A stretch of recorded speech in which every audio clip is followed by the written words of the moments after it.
Hello! Hi అండి. నమస్తే అందరికీ. Welcome back to my channel. అందరూ బాగున్నారా అండి? ఈరోజు వీడియో వచ్చేసి విష్ణుమూర్తి వారు అసలు మోహిని అవతారం ఎన్నిసార్లు ఎత్తారు?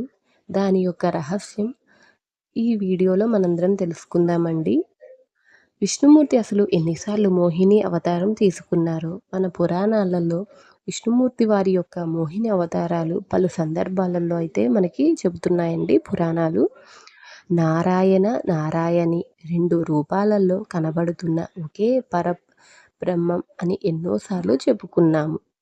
ఇప్పుడు వివిధ పురాణాలలో పద్మపురాణం, భాగవతం, బ్రహ్మాండ పురాణం, లింగ పురాణం, గణేశ పురాణం, స్కందం ఆయన తన నారాయణి స్వరూపమైన మోహిని అవతారాలు ఎక్కడ తీసుకున్నారో చూద్దాము.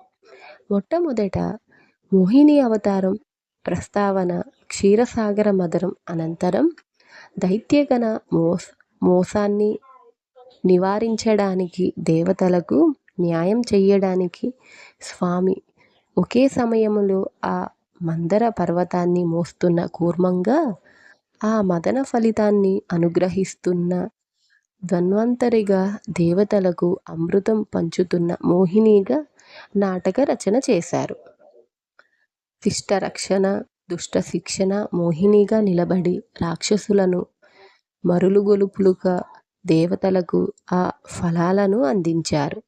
ఈశ్వరుడు ఆ సాగర మదన సమయంలో వచ్చిన విషాన్ని తన గరళంలో దాచుకుని లోకాలను రక్షించిన తరువాత దేవతలందరూ స్వామి యొక్క మోహిని అందచందాలను పొగిడితే తన బావగారి వైకుంఠంకు వెళ్ళి తనకు ఆ అవతార దర్శనాన్ని ఇవ్వమని అడగగా శివుని కోసం మరొక్కసారి మోహిని అవతారం తీసుకొని పార్వతీదేవి మరొక రూపం ఆయనకు దర్శింపచేశారు.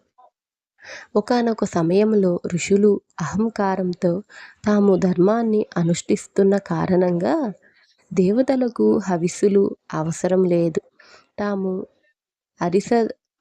అరిషడ్వర్లను జయించాము కాబట్టి తామే స్వతంత్రులమని ప్రకటించుకొని అనుష్ఠానాలు మానేస్తే వారికి సత్యం బోధపరచడానికి శివుడు సుందరుని రూపంలో ఋషి పత్నుల మందు, అదే సమయానికి విష్ణువు మోహిని అవతారంలో ఋషుల యందు నడయాడి వారిని మోసంలో ఉంచి తద్వారా తమ తప్పులు తెలుసుకునేలా చేసి మరలా ధర్మానుష్ఠానం చేసే విధంగా బోధించి వచ్చారు. చిదంబరంలో నటరాజస్వామిని చరితం దీనికి అనుసంధానించి చెబుతారు. ఒకసారి భస్మాసురునికి ఎవరి తలపైన చెయ్యి పెడితే వారు భస్మం అవుతారన్న విపరీతమైన వరాన్ని అనుగ్రహించిన శివుని వెంటాడుతాడు ఆ రాక్షసుడు. తానిచ్చిన వరం మర్యాద నిలపాలి కావున లీలా వినోదంగా శివుడు అతడి నుండి పారిపోతున్నట్టు నటించగా తనకు అభేదమైన విష్ణువు ఆ మూర్ఖ అసురుని మోహింపచెయ్యడానికి మోహిని అవతారం స్వీకరించి అతడి తల మీదే అతని చెయ్యి పెట్టుకొని భస్మమైపోయినట్టు చేస్తాడు. అంతగా ప్రాచుర్యం పొందని మరొక కథ గణేశ పురాణంలో ఉంది. సూర్యుని అనుగ్రహంతో విరోచనుడు అజేయమైన ఒక మాయా కిరీటం సంపాదిస్తాడు. దాని వలన అతడు లోకకంటకునిగా మారి స్వరాన్ని ఆక్రమించి అల్లకల్లోలం సృష్టించగా మోహిని అవతారంలో అతడిని మోహంలో ముంచి ఆ కిరీటం వదులుకునేలా ప్రేరేపించి సుదర్శనానికి బలిస్తాడు. ఆ స్థితికారకుడు ఇరావంతుడు. తమిళంలో అరవన్ అని అర్జునుని కుమారుని దగ్గర 3 అజేయమైన బాణాల ద్వారా ఎవరినైనా ఓడించగలిగిన శక్తి సాధిస్తే అతడి బ్రహ్మచార్యాన్ని, విపరీతంగా పెరిగిన తేజస్సును ఓజస్సుగా నీరు కార్చడానికి శ్రీకృష్ణుడు తను ఒకానొక అంశగా మోహినిని సృష్టించి తద్వారా అతడిని అచిరకాలంలో నిరోధిస్తాడు అని స్థల పురాణం అయితే మనకి చెబుతుంది. ఇక హరమోహిని కలయికతో హరిహరపుత్రుడు ధర్మశాస్త్ర ఉద్భవించారని కొన్ని పురాణాలైతే చెబుతున్నాయి.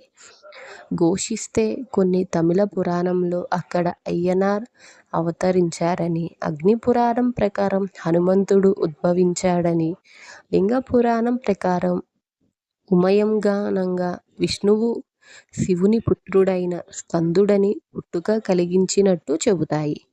కొన్ని కథలు కల్పభేదాలుగా కనిపిస్తాయి. విధి నిర్వహణ చేస్తున్న ఒక్కొక్క కార్యాన్ని చక్కబెట్టడానికి కొన్ని శక్తుల కలయిక చెయ్యాలి.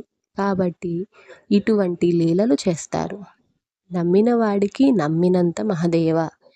వీటిని గుర్తు చేస్తూ మన కలియుగ నాయకుడైన వెంకటేశుని బ్రహ్మోత్సవాలలో 5వ రోజు మోహిని అవతారంలో మనల్ని శ్రీ వెంకటేశ్వర వారు అనుగ్రహిస్తూ ఉంటారు. ఈ వీడియో కనుక మీకు నచ్చినట్లయితే ఒక లైక్ చేయండి. అలానే మన ఛానల్ని ఎంతో సపోర్ట్ చేసిన వారైతే అవుతారు. Thank you for watching. నమస్తే.